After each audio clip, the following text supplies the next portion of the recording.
या 15-16 वर्षाच्या पोरांनी छत्रपती शिवाजीराजांच्या घोड्याच्या मागणं हर हर महादेवची किलकारी देत हे स्वराज्य निर्माण केलंय. ताकद आहे आमच्या पोरांच्या मनगटामध्ये, फक्त त्या ताकदीला आम्ही पाठिंबा द्यायला कुठेतरी कमी पडलोय. पोरग घरला येतं, पोरग आईला विचारतं, आई खेळायला जाऊ? आई म्हणते नको बाळा धडपडशील. पोरगा आईला विचारतं, आई पोहायला जाऊ? नको बाळा बुडशील.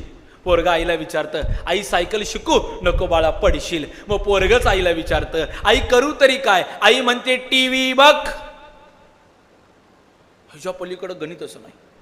परवा एक पोरग माझ्याजवळ आलं, मला म्हणायला लागलं, दादा मी फुटबॉल खेळतो, व्हॉलीबॉल खेळतो, हॉकी खेळतो, बॅडमिंटन खेळतो, क्रिकेट खेळतो, सगळं खेळ खेळतो. मग मीच त्या पोरग्याला विचारलो, एवढे सगळे खेळ खेळतोस, मग दिवसभर पटांगणावरच असतोस का? मला म्हटला, दादा तसं नाही, सगळं मोबाईलवरच खेळतो.